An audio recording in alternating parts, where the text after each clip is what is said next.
but he would look at us one by one. He looked in everybody's eyes. He looked at the guy's eyes, but it was like 1, 2, like good 4 or 5 seconds. Looked in the girl's eyes and looked into mine eyes as well.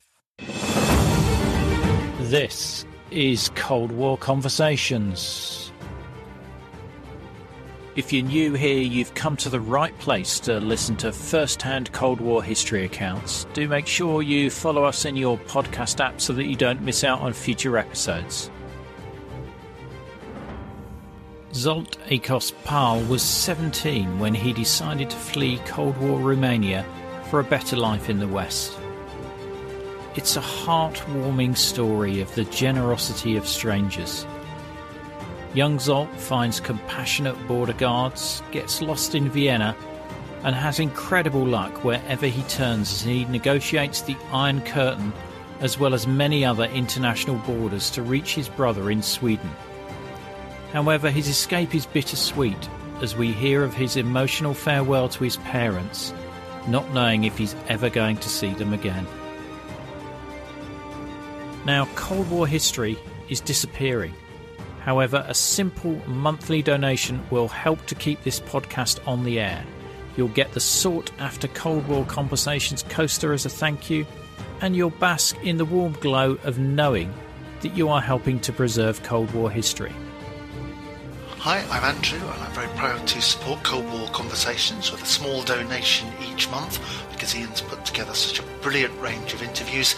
If you want high power, there's the son of Nikita Khrushchev, there are cross-border romances, old-fashioned spy stories, and the bizarre world of East European football. If you do support the podcast, your wallet will be a tiny bit lighter, but your brain will be very, very thankful. Just go to coldwarconversations.com/donate. If you're on Facebook, do join our Facebook discussion group where listeners just like you continue the Cold War conversation.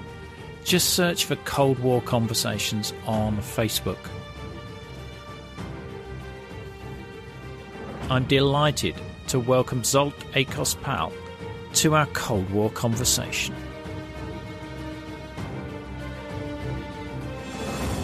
I remember sitting on the Danube shore and talking live.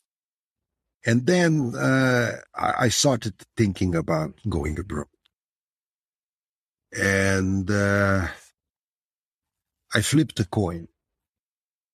And I said, well, if it's this side, I'm going to go. If it's the other side, I'm going to stay. And it came out the side which said that I should go. So that's how my decision was made. Although I have to mention as well that I had some reasons. So my reasoning before doing this flip a coin, it was like this. I'm 17 years old. I still have 1 year of high school. If I go back to Romania, I still have 1 year of high school. I finished school. Then I'm going to try to enter actor school. I know that I was kind of good, but I know as well that I didn't had many chances, or because at those years they were taking in one student from the whole country. One student. You know, and although I know I was okay, I know that I was not a genius. So it's probably not going to be me. Which meant that I have to now do 2 years military service. If you enter the university, then you had to do, I think, 9 months. If not, then 2 years. So that odds now are we up to 3 years. 1 year high school, 2 years military service. After you're doing your military service, you're not allowed to travel abroad for another year. I don't know why, but that's just how it worked. So next time when I could come to Hungary, not further, because we were not thinking of further, we were not thinking that the regime would alter itself. So next time when I could come abroad was at least 4 years away. Now, if I would be leaving now for the West, in 4 years' time, I might be able to come back. Because in 4 or 5 years, you might gain a citizenship somewhere. And probably I wouldn't do 2 years military service, which is, at that time, I considered it was a total waste of time. Certainly in the Romanian army. So that was my reasoning behind this flipping the coin. And when I flipped the coin, then from that moment on, that was my program. That was my agenda. So I called my brother. I said, all right, I decided myself, I'm going to go. Tell me the way, or tell me what should I do. And then he started to explain me what should I do and how this whole thing. Should I go on with this story? Yeah, I want to know how you do it. Okay. So what he basically told me is that he just met another guy out there in Jönköping in Sweden, who told him how he managed to get abroad. And it was the following, that he went to the border crossing of between Hungary and Austria. And he simply walked in to the border crossing and explained that he is a Hungarian from Transylvania and he wants to go to Austria because he has some relatives there and so on and so forth. And since at that time Hungary was so benevolent to the Hungarians living in Transylvania, and they know the hardship they had to endure under Ceausescu, that in silence, non-officially, they, they let people go over the border. And then if you can cross the border, he told me, then you should get to Kufstein. There's another Hungarian guy there. You should seek him up, and he will help you further. So that's how much I knew, basically, about crossing the border. So I presented my plans to my parents, who were there with me in Budapest. It was very funny because my mother was supporting me from the very first moment, and my father was very skeptical to the whole project. Said, no, this can't be, this wouldn't be, this is unreal. It cannot be. And what if they arrest you, and what if they put you back to Romania? What normally would happen? And I said, well, I don't know. This is what my brother told me, that he met a guy who went out this way, and I think I want to try it. I'm here, I can try it. If not now, then I'm just going to waste a couple of years. And, just who knows when. If I succeed, I succeed. If I don't succeed, I will have to take the consequences of it. So basically, they agreed to take me to the Hungarian border, which at that time, from Budapest, it's not too far. It's like 150 kilometers or something, or 180 or something like that to the border. But it took us a half a day. It was old two-lane roads. And it was in August. It was August 1986, and it was a gloomy, rainy day. And so we drove all the way down out to the border. Of course, at that time, it wasn't one border, as it is usual now, so to say, but it was two borders. There was a pre-border where a checking was set up with a barrier and so forth.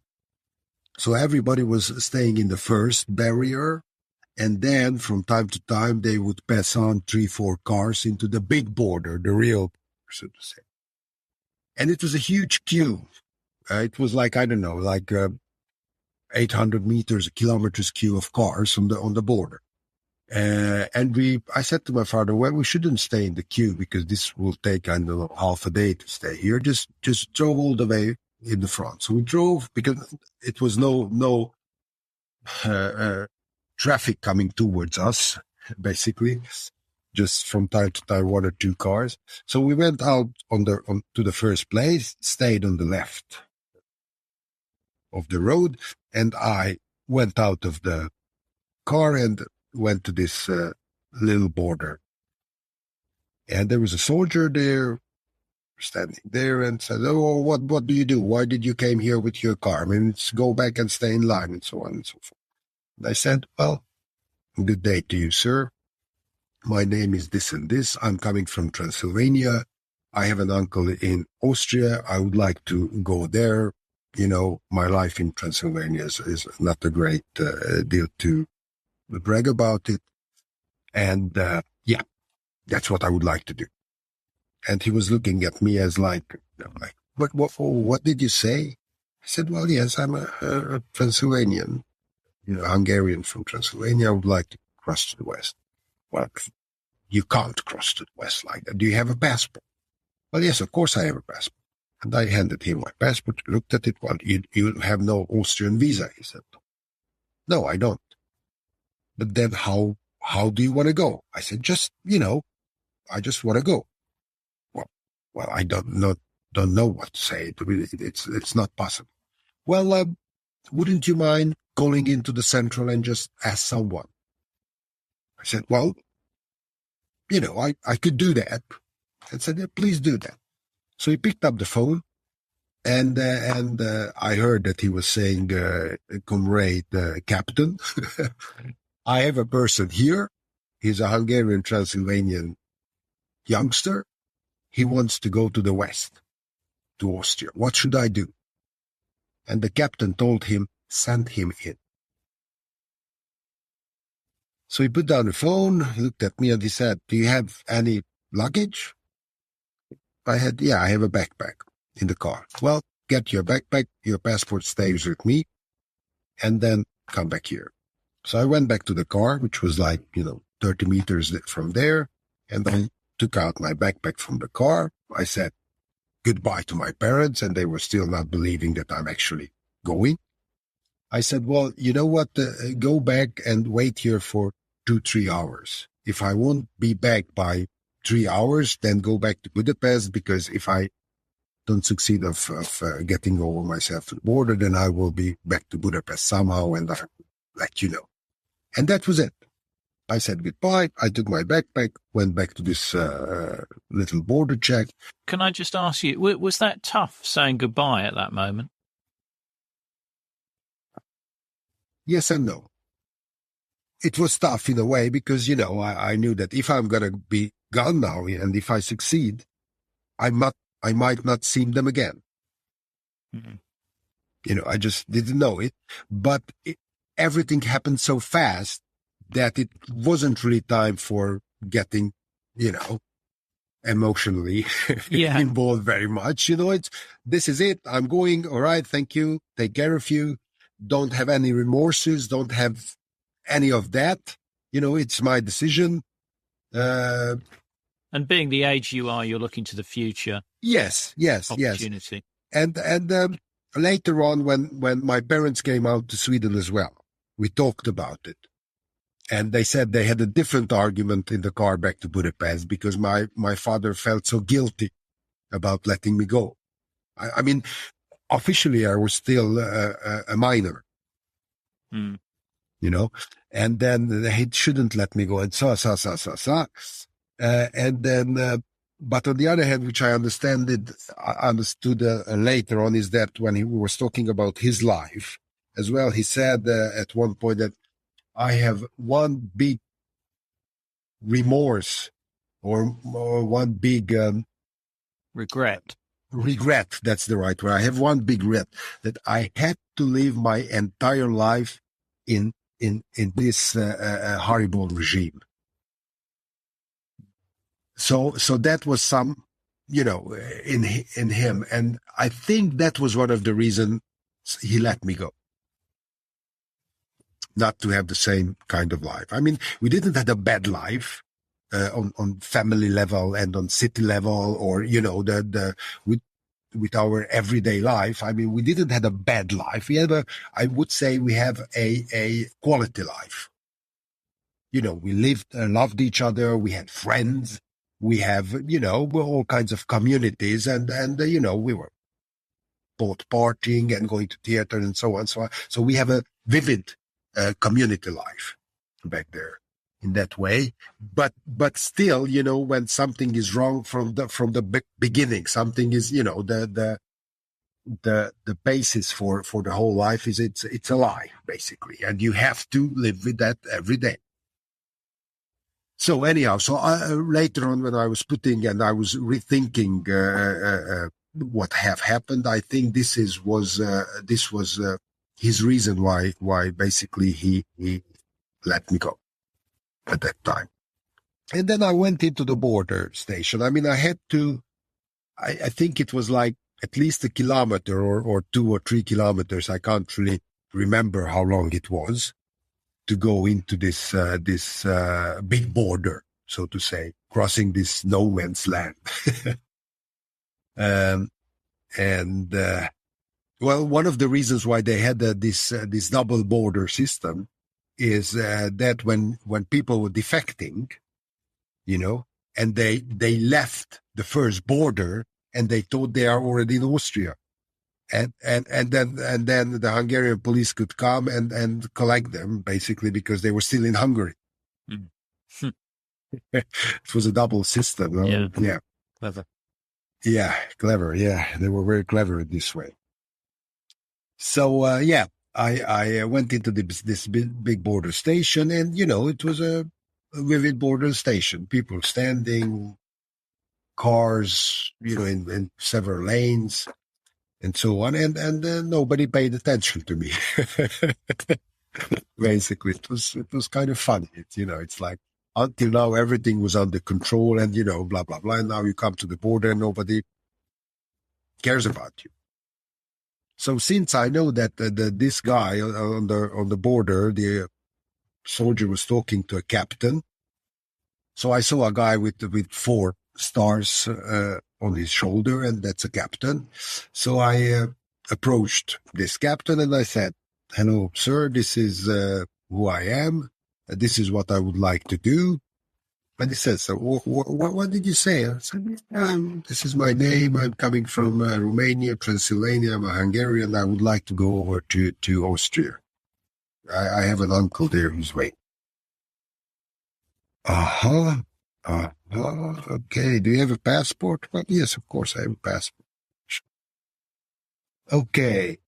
And you want to go over to Austria? You have an uncle there who's going to take care of you and so on. So I said, yes. Okay. So look, there's a cafe over there. Go in, have a coffee. I'm going to go and check up your passport. And he left, and I went into the cafe bar and had a coffee. And he came back after like 20 minutes. And he asked me again, "So where you want to go? Where are you from?" I said, "Well, this is my name. I'm Transylvania. It says in my passport. I would like to go to Austria." All right. I see. Well, your passport is okay. It's valid and wrong with it. Okay. And how would you like to cross the border? If we're letting you go, what will you do? Well, I said I think I would hitchhike. That's not going to work. It's not working right now. All right, come with me. So we went up to the cars which were staying in the line, and he was looking at the cars, and then it was a Zastava there, with a Yugoslavian license plate. It was 2 guys, a guy and a girl in it, and it was a minivan. And he asked them, "Where are you going?" They said, "We are going to Vienna." Okay. Now, if you take this young man along with you, we wouldn't make any custom examination on you. Is it okay for you? I said, "Yeah, sure." And then he said, well, okay, this is it. And I believe that Yugoslavian passport is the covers of the passport was red. My Romanian passport has a green cover. So he took out one of the guy's Yugoslavian passport from it. It had a plus cover as well with the state crest on it and so on, and put my green passport into a red cover as well. So it looked like 3 Yugoslavian passes, basically. Okay, he said, well, you see, these nice people will take you all the way to Vienna. I wish you well. I hope that when you will be coming back, then you will be coming back with an honest passport. Have a good life. And he walked away. That is fantastic. Yeah, I mean, I couldn't believe it, basically. You were there, you were in the situation, but I have never, ever, not experienced, but I never, ever heard about something like that a Hungarian officer would say something like this. It was just unheard. Anyhow. So, at that time, I think I didn't really thank him or something. I just said, I think very simple. I just said, well, thank you or something like that. And then, I was in the car. And then, the car was, they were not doing any customs on it or anything. The captain just told to the guy that let the car go. It's okay. And so we were, we rolled out of Hungary. And again, it came a little bit of no man's land. And on the other side, Austria, it was very different than what I have imagined. I don't know if I imagined anything else, but it certainly was very modest. I believe I remember one little simple house, border station or whatever, but it was really a small and modest one. And it was only one officer standing in the middle of the road. I mean, basically no personnel, no docks, no watchtowers, no whatever. One soldier was standing in the middle of the road, and he was very, very exquisite. He was standing he had a black uniform on it. I believe that's for their normal uniform. It reminded me very much of the SS. He looked like an SS, I don't know, Auschwitz, I don't know, Hauptbauführer or whatever. It was a vision, basically, what I saw there. And he was just, he had a riding whip in his hand. He had a black pelerine. He had this high hat, and totally black. And he was just, as we poured up to it, he was just, we lowered down the window, and Zlatko, it was the name of this Yugoslav guy, he handed out the 3 passports in the red covers. And he wouldn't take it, but he would look at us one by one. He looked in everybody's eyes. He looked up the guy's eyes, but it was like good 4 or 5 seconds. Looked in the girl's eyes and looked into mine eyes as well. And then just winked us over. Dankeschön, auf Wiedersehen. And we were into Austria. How did you feel at that moment? I don't know. I mean, it wasn't much. I wasn't, it took a couple of minutes, like 5 minutes, until I realized that, hey, we are in Austria now. I'm over the border. It's like I had to say it several times to myself. Hey, I came over. I'm over.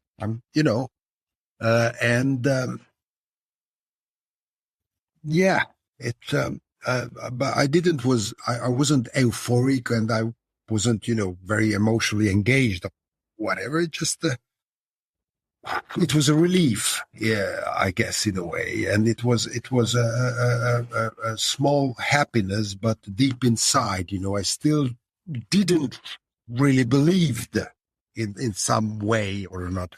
I was still looking back, or aren't they coming after us, or something like that. But then we went into the first village, and then Zlatko told me that, well, all right, so you can hitchhike it from now on, because we are not planning to go to Vienna.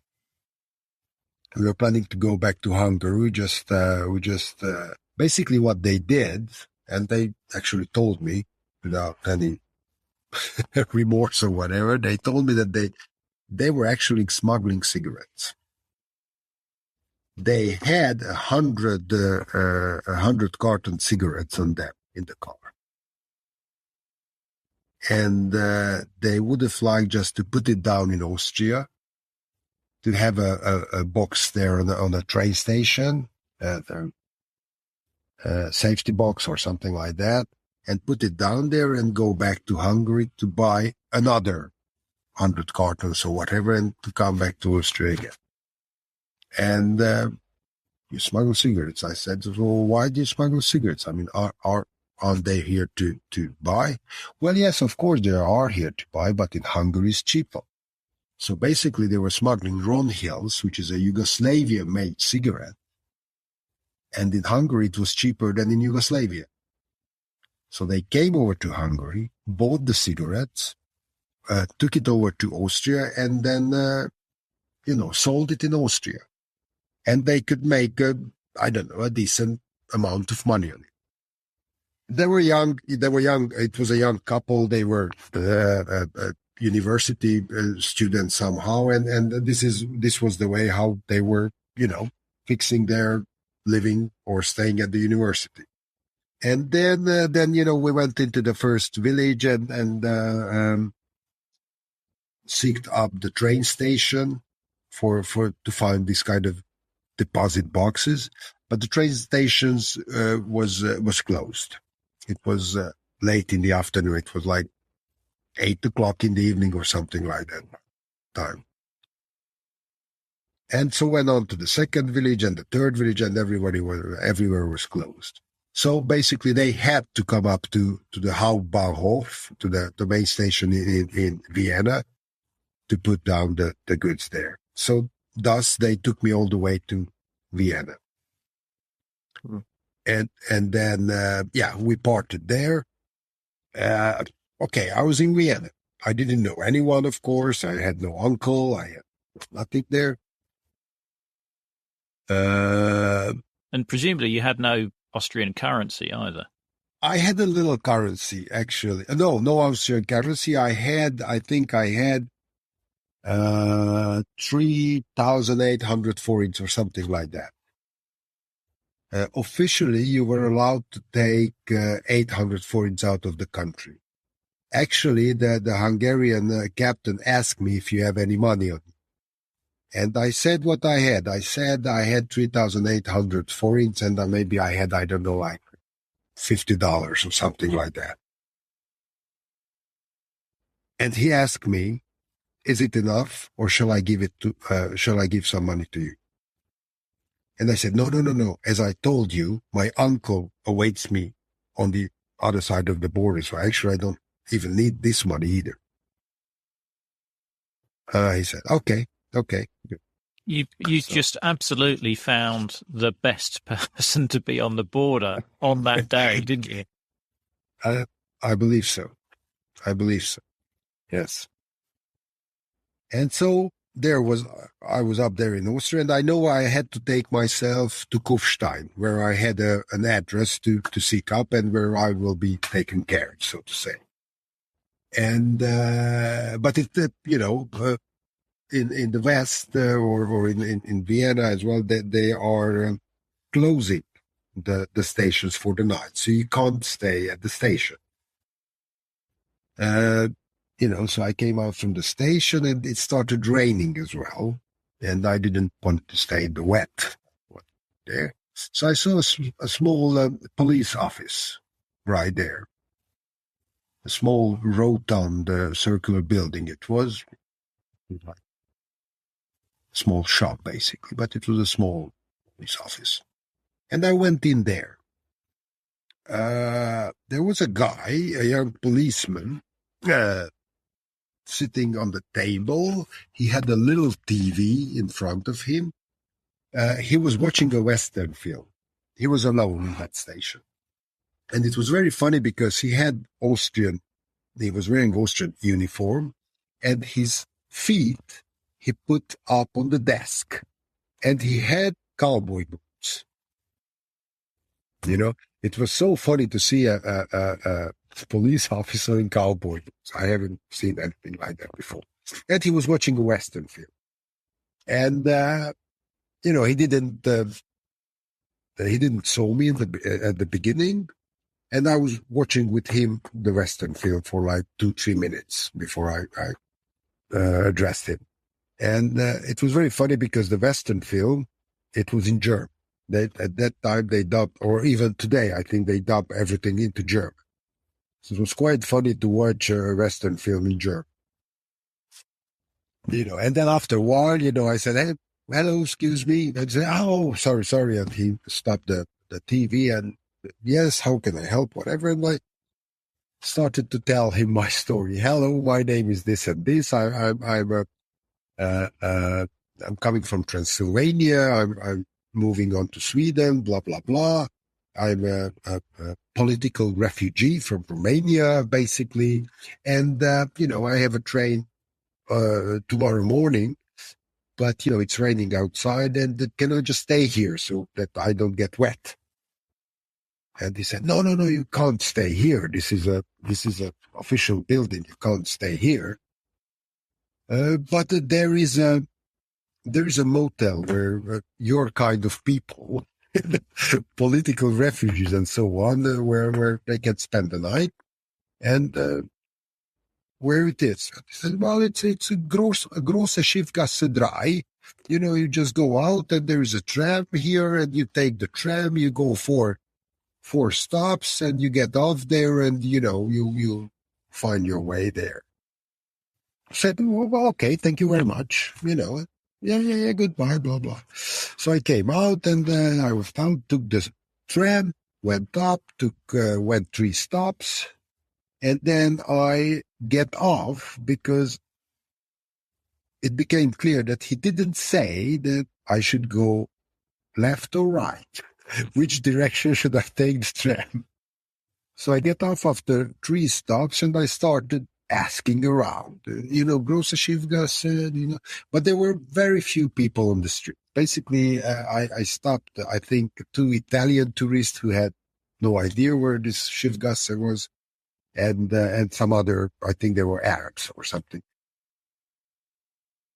And then so I end up in a small square, and there was none in the square except a beautiful young woman who was wearing red leather from top to toe. It was a vision, or I don't know how to say it. It was like something absurd somehow, but at the same time very beautiful. And so I approached, and I asked, sorry, do you know where Grosse Schiffgasse 3 is? She said, what? I said, well, you see, I'm a political refugee from Transylvania, and I'm looking this motel or whatever, because, I don't know where to spend the night. Well, she said, well, I don't know. But look, there comes a taxi. Let's ask him. And he stopped the taxi and asked, do you know where Grosse Schiffgasse 3 is? I said, yes. Taxi driver knew. And then, can you explain? As he said, well, it's a bit far. I can't really explain it. Then the girl said, oh, okay, no problem. Just sit in. I'll take you there. I'm going to go that direction as well. So she put me in the cab, and then the taxi driver took my backpack, and put it in the Mercedes. I think it was the first time anyone took my backpack or whatever in my whole life, like in the movies, basically. And then, we were riding along a good 8 to 10 minutes with the cab until we got to the Grosse Schiffgasse, so it wasn't so near. Yeah. And I landed there 11:35 p.m. No, 11:25. And then, so this is it. You can go in, and I thank the girl. Thank you very much for taking me. Oh, it's nothing. Okay, have a good life. Blah blah blah. And she went along. Okay. And then I went into this motel, and it was they were 5 minutes from closing. 11:30 they would close. So I just got in basically in the last minutes. And in there were some Hungarians as well, and they could help me with, whatever. I got in a dormitory where there were 8 other peoples, but I got fresh sheets and everything. I could take a shower, and I slept a good night. And the next day I paid for it. I think it was like around 800 forints. And then I headed back to the train station. And then as I went out, and I knew the first 2-3 street corners where to turn, but then not the rest of it. And but finally, I asked people in the street, how can I get back to the main train station? And everybody was really helpful, nice, normal people. And they directed me how to go there, where I found the S-Bahn and Tunnelbahn and whatever. They even give me tickets, to ride and so on and so on. Which is a bit funny, because as I was growing up, we had this, how should I say, legends of Germans or the Western people being very rigid and unfriendly and cold and so on. And it was very funny to me, and a very good feeling at the same time as well, that in my first day, I'm just only meeting friendly people and helpful people and decent people. And, everything might not have been the same as we were told in Romania. And so I find my way back to the train station. I changed my money. I got some 600 or 800 shillings out of all my money. And I went on to buy a ticket to Kufstein.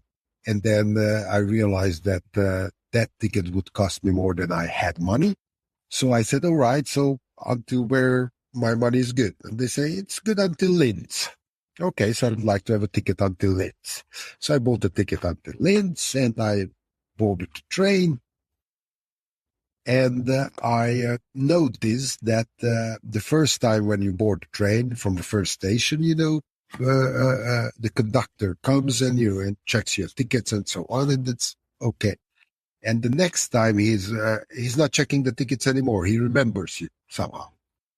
And the next time, when the train stops, he would just ask that new passengers, and those ones who were new, they would put up their hands, and he would go and only check them. And my funny Romanian logics said to me that after Linz, when I didn't have a ticket anymore, I would not be raising my hand that I'm a new passenger or that I had enough tickets. You're learning fast. Yes, I'm just keeping a low profile there.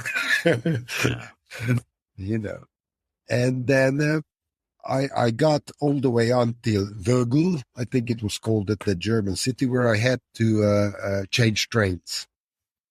And from Vögel, there was I could go to Kufstein, and it was no stops in between, but it was like a 40-45 minutes ride. And I certainly had no tickets for that journey.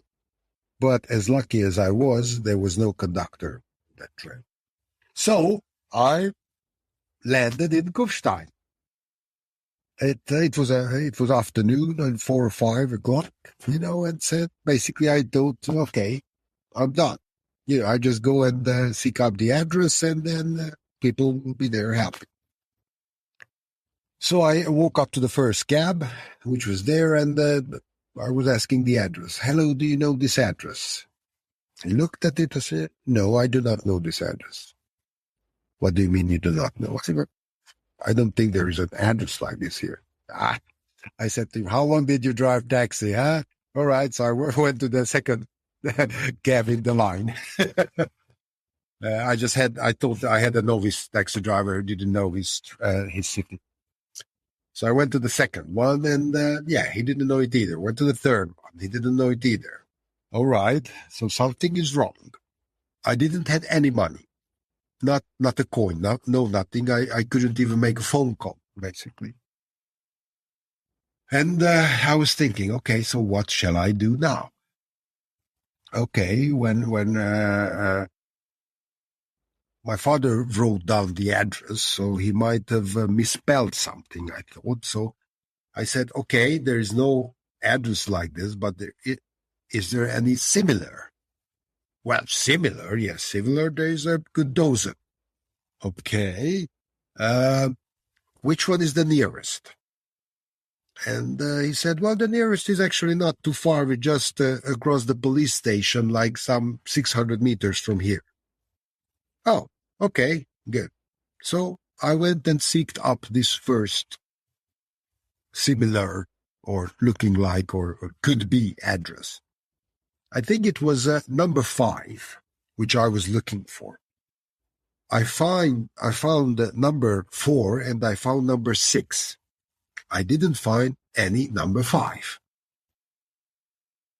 So I was looking around, coming and going, and asking around as well that people didn't know about this number 5. So I still was looking around over there, and I found a little garden door, basically, but it was hardly a door. It was just, a very small door on a corner to something.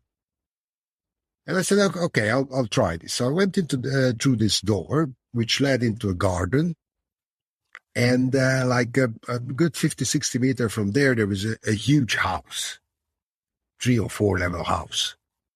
And I went in there and I rang the bell, nothing. I knocked on the door, nothing. And then I entered because the door was open. I went in, nobody was in there. Okay, I came out and I went around the house. It was a huge garage there. It was some motorbike there, some car. It was a motorboats there. And I said, well, I mean, they couldn't go so far. I mean, if everything is here and everything's open. So whoever lives here, they should be nearby. So I decided to wait. I couldn't do anything else either, anyhow. So I sat on the porch, and then I became thirsty as well. I went into the kitchen. I took out a bottle of beer from the fridge, and I went out to the porch, and I finished the beer there, and still nobody. And then after a good, another, 15 to 20 minutes, this little garden door opened, and in came what I presume it was a family. But, it was a woman, there was 2 or 3 smaller kids, and the guy, he was a very tall guy, like 2-meter guy, and they just, I was sitting on their porch, and they went into the house by me, and they just nodded to me. It was kind of strange situation. They went in, I was still sitting there, and I said, well, I should go after them, I guess, because, I still have my questions.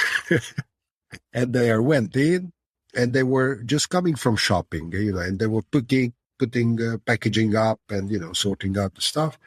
And then I said, hello, my name is this, and I'm coming from here, and I'm looking for this person. I'm looking for, said the name, Josef. Well, I'm sorry, we don't know Josef, we don't know, but who are you? Well, I'm a political refugee from Transylvania, and I'm looking this contact. They said, well, we don't know any Josef, but are you hungry? Or, I said, well, yes, well, why don't you sit with us and have dinner with us? Well, thank you very much, you're very kind, and so, well, thank you. So, I sat down and had dinner with them. And then after a while, the door was opening, and a young lady came in, a girl of like 20, 25. And he sat down and started to eat. And well, and then he spots me that I'm not known to her. And say, oh, well, hi, who are you? Oh, he's a guy. He's a guy. He's looking for someone, but we don't know him, and we just invited him for dinner. Okay. So who are you? I said, I'm a political refugee from I'm looking for this man. What did you say? Joseph. Joseph. Well, yeah, I know Joseph. You know Joseph? Yeah, of course. Daddy, you know too. He works for you. He works for me, but who? I don't know any Joseph. No, he's not Joseph, he's Joseph. Or, as they said it in German. Oh, Joseph, of course we know Joseph. Yeah. Well, the girl said, well, just finish your dinner, and after dinner I will take you to Joseph. Thank you. And that's what happened, we sat in her car, and he took me out of the town, because this guy was not living in Kufstein. I mean, maybe in the administrative district of Kufstein, but he was living outside the town, by a little forest, a house alone by himself. So basically, I wouldn't stand a chance to find this house by myself. Okay, so we're going in there, and as we are turning into the driveway to the house, Golf a car is leaving on the other side, going out. And the girl said, well, that's Joseph car, let's pop off. And, we ran him up with the car, and he stopped. And it showed that they were going to a vacation to Italy. They were on their way to a vacation.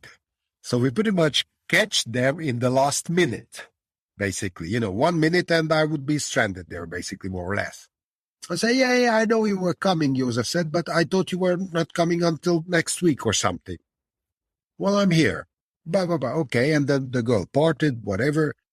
And then Joseph said, well, we are on our way. You can stay here in the house. I mean, the fridge is full. There is books, you can read, and so on and so on. You can rest for a week, and then I come back in a week, and then we'll work out how can I help you over to Germany. I said, yeah, sure. Okay, it works fine for me. I mean, I love more than, sit around and read books, and yeah, I will be okay. And then he took out some Hungarian food, and we had some palinka as well. This is the Hungarian whiskey. And, he was talking a bit, and he said, you know what? I mean, since you're here, I can delay my journey a day, and let me see if I can smuggle you over today. I said, yeah, it works for me fine. I mean, I'm here anyhow.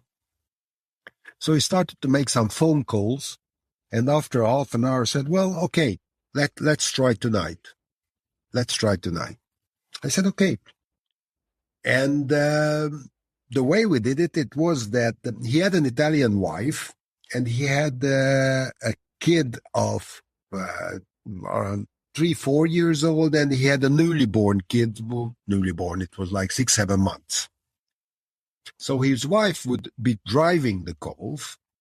The bigger kid would be in the back seat, and I would be in the front seat holding the little baby.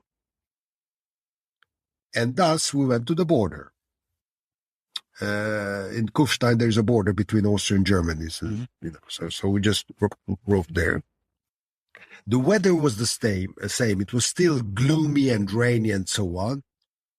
And at this time, we put my green Romanian pass into a black cover, which the Austrian passes had. So again, she showed out the two Austrian passes, so to say, to the border, and she looked. The border officer looked around, and he waved us over. So we were in Germany, and we went to the first village and waited there. And Joseph came after us with his car, and we met up in this little village. I sat over to Joseph's car, and the girl with the wife with the two kids returned back to Kufstein. The reason why we did it like this, it was because when Joseph came, the border police know him. So they, so to say, looked him, they controlled him. He had to step out of the car, open the, so they controlled it. And then with Joseph, then I sat in the car and we drove 200-300 kilometers until Frankfurt, I believe, or it was some German city. It was there were Transylvanians there as well. I believe it was a doctor and his wife, and we were there having dinner. And Joseph turned back from there and went back home. And another guy came to pick me up there from Stuttgart, near Stuttgart. So he picked me up and he rode again 2-3 hours all the way up to Stuttgart. And I stayed there for 3 days. And then he gave me money, I think 400 Deutschmarks. And from there I bought a train ticket all the way to Jönköping, where I was supposed to go from the first place. And then, after a couple of days, I boarded the train and I went on my journey. It was very funny when we came to Stuttgart as well, because in this guy's house, I saw it was nighttime when we arrived there, and I wanted to take a shower. I never ever met a shower before which was with a photo cell, I haven't never ever seen anything like that you had to, just be there and the water would be running. Yeah. So I was there like I don't know, like a total idiot, and I didn't understood what it's happening, So I put my hand in, and there's water. I step into it, there is no water. You had to stand in a different or in a certain way, to get water. So it was very funny. So I spent a good half an hour there taking a shower until I managed. But it was kind of, the small ways the small meetings with this new kind of life. And so I went over to the train station after 3 days there. I bought my ticket all the way to Jönköping, boarded my train, and went up to Hamburg. And in Hamburg, I had to wait like 6 hours to the next train. So I went out, and where did I end up? In St. Pauli. So it's I heard about St. Pauli before, but it's a different thing of hearing, and it's a different thing of experiencing it. Yeah. And plus it was some kind of festival as well, some kind of autumn festival there as well. So it was, it was good vibes. And from there, I wrote a postcard to my parents as well. That I wrote it, my dear father and mother, I'm writing you from Hamburg. You don't know it yet, but you know that I'm not there, but I decided to jump off. I'm sorry for this decision that I had made. So it was kind of a letter that, which would come to the post station in Kesdi. And then, the Securitate, the secret police would certainly see it, and so on and so on. So they shouldn't blame my parents. Yeah. Yeah. So I could, just, and then, I went over to Oldenburg, I guess, and I had different trains all the way up to until I took the Copenhagen Express. And the way the train goes over to Denmark is like they are boarding the whole train to the ship, and it boards off on the other side. And I was talking to my brother, and he said, well, what's going to happen there is that when border police comes up before Puttgarten, the German border city, is they're going to check you, and they're going to take you off the train, and they're going to hold you probably one night to to check up if you're not a terrorist or somebody, wanted and so on and so on. But since you are not, and you're leaving the country, they will let you, board the train the next day, and you can come. Just, expect that this is the procedure. This is what's going to happen. I said, okay, fair enough. And so, I kind of was expecting the border police and, that I'm going to spend the night in a cell, more or less. So I put my backpack in one of the compartments, and I stood by the window, and I remember that I was smoking Kim cigarettes by the window. And the border police came, and since I was standing by the door, I opened the door and I said, Guten Tag. And they said, Guten Tag, Danke schön, bitte sehr, and I closed the door after them. And they went on and, started to check people and so on and so on. And I was still standing by the window and I was still smoking. And then after a while, they were coming back. I opened the door and they said, Danke schön. And I said, bitte sehr. And they left. They did not check me. You see, politeness goes a long way. Oh, yes, it does. It does, somehow. And then we went over to Rødby, which is the Danish city on the other side. And then the Danish border control came, and I handed over my passport. He looked at it and he asked me, should I put a stamp in it or not? I said, well, I don't know. I said, well, if you wish, I can put a stamp, and if you don't want a stamp, I don't put a stamp. Well, I said, I don't know what's the normal procedure. I mean, do as you feel. I mean, do as you have to do. I know. Oh, okay, then I put a stamp. And he stamped my passport, and he handed back. Because, I had a valid passport. The reason why we couldn't leave Romania, it's not because, let's say, the Austrians would not let us in, or the Germans or whoever, but because usually the communist bloc, like in this way, the Hungarian, would not let us out. Yeah. As I remember, we didn't need a visum to, let's say, Denmark, because it was a visa-free way, because it was no Romanians coming to Denmark anyhow, because they were not let out of the country. So I had a good passport on myself, so it was not a problem. So we went over all the way to Copenhagen, and in Copenhagen I had to change trains again to Stockholm. And this train was a nighttime train. So from Copenhagen, then we had sea crossing again at Helsingborg, from Denmark to Sweden. That was a shorter one. And then we were into Sweden. After we went over to Sweden, it was nighttime. Some people were still reading, and most of the people were sleeping in the train. And it was a lot of people in the train. It was the end of August. A lot of people were returning to Sweden and so on. So it was, a full train. And after a while, I saw that the border control was approaching.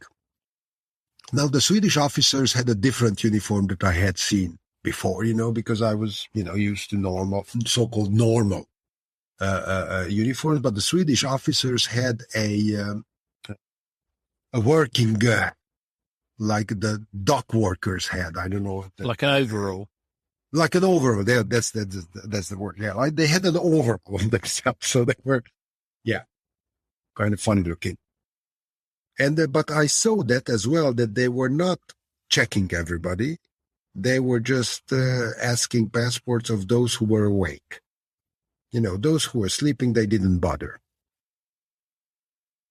A sudden sleepiness came over me. And then, I was sleeping. And the guy next to me, he was sleeping already. And he had a jeans jacket on him, which fell off as he was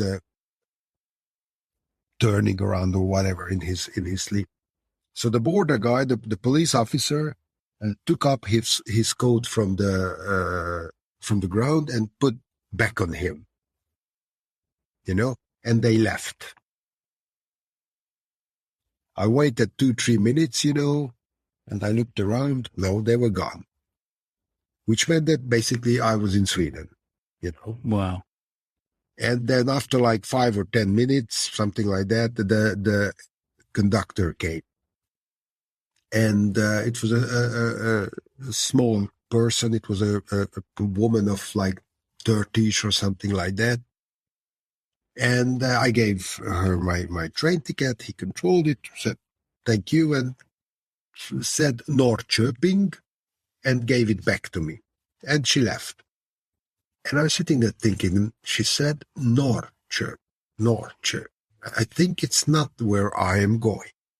And I opened my ticket and checked it, and it said Jönköping in my. Aha. So something is wrong here. Am I on the wrong train, or what's happening? So I went after her. I catch her up in the next wagon. And I asked her, I'm sorry, you said something in Norrköping, but I'm going to Jönköping. You said this is my ticket. Well, yes, but in order to get to Jönköping, you will have to go off in Norrköping and change trains. Okay, I didn't know that. So where is this Norrköping? Well, this is like 150 kilometers from Jönköping. So we are going over Jönköping and then I have to come back? Well, yes, because you should change train here in Nässjö in order to be able to go to Jönköping. So tomorrow or in the morning when we're going to be in Norrköping, you have to come back to Nässjö, change trains here, and then you can go from there to Jönköping.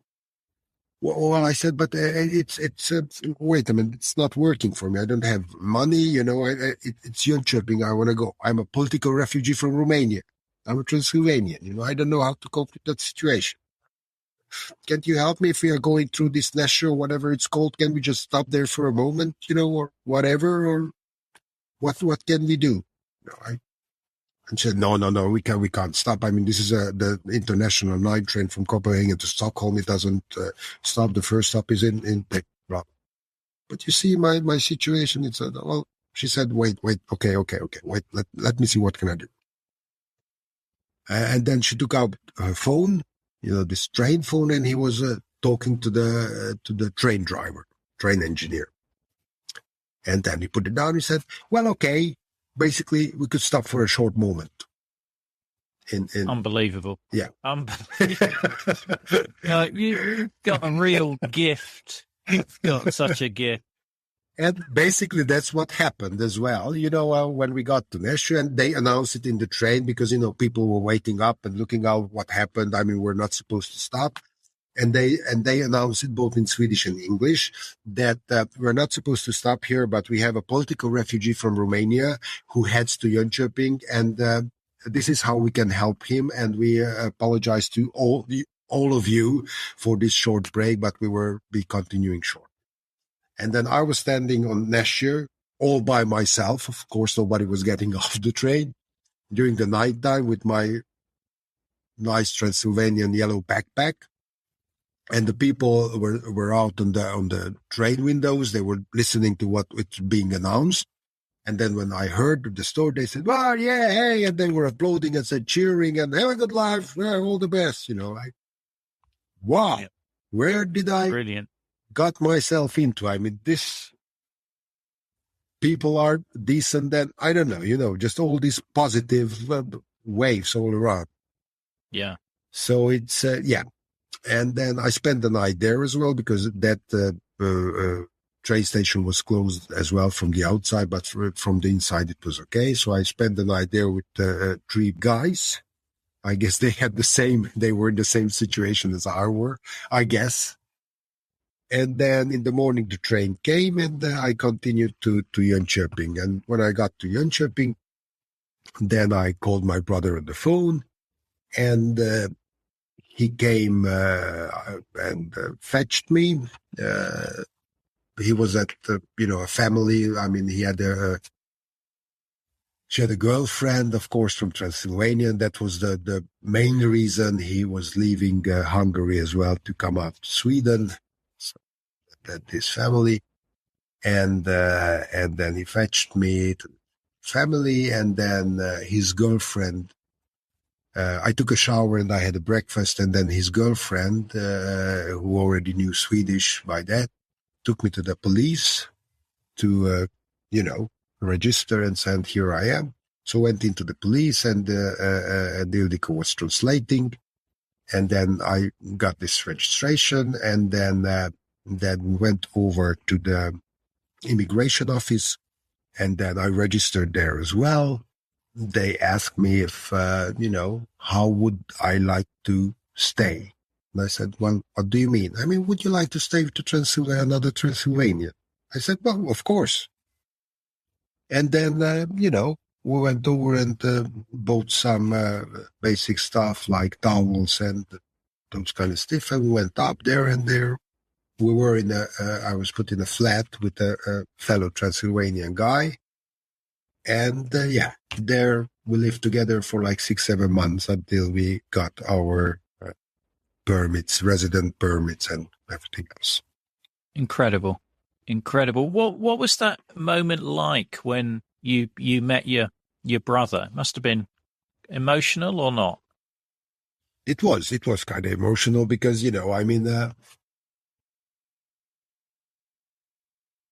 we did it, but we didn't really believed that it could really happen, or that I could really succeed somehow. But and yet, yes, so we're sending there. So,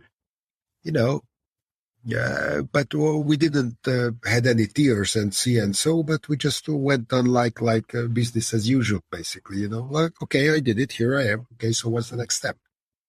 Basically, but of course we were, I believe I was emotionally, touched and so on and so why we did it. I mean, but everything was new, and, you were just looking around and, taking in everything. It was a dream which came true, which you never ever allowed yourself to dream. That's a great line. That is a lovely line. Were there any repercussions with your parents as a result of you leaving the country? They called them, I think, 2 or 3 times into the local Securitate office. And, they were trying to, whatever, they were persecuting them and interrogating them and so on. But that level of Securitate in my hometown was, how should I say, not so severe.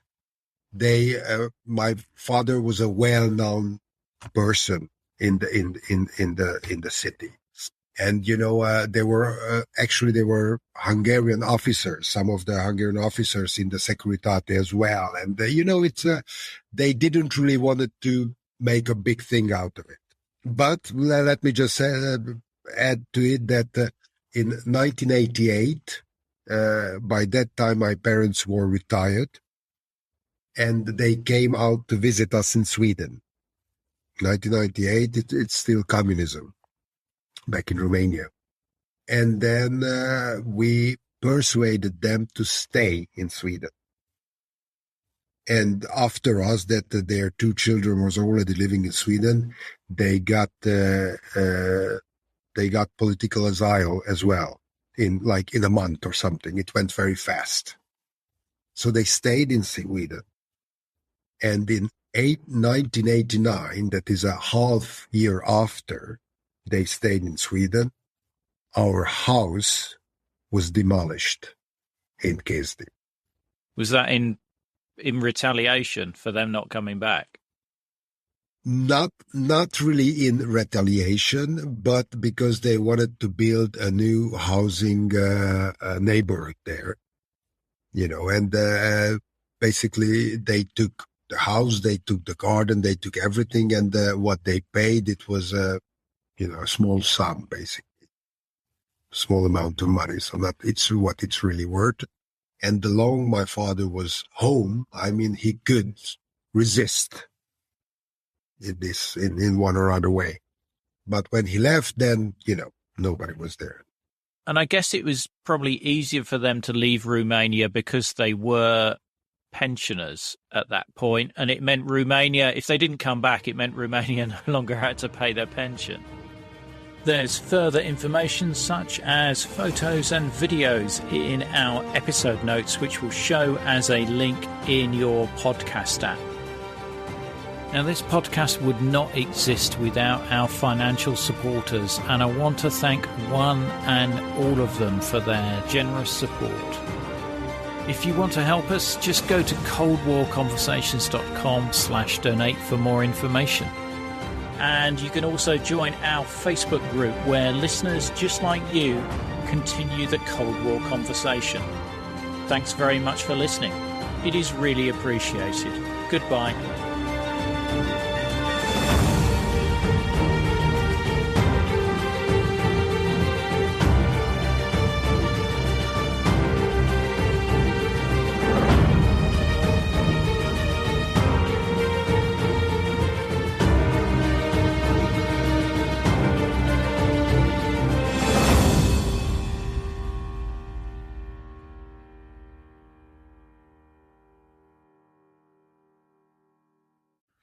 Thanks for listening right through to the end. I really appreciate it. And maybe check out our store and see if you can find the ideal gift for the Cold War enthusiast in your life.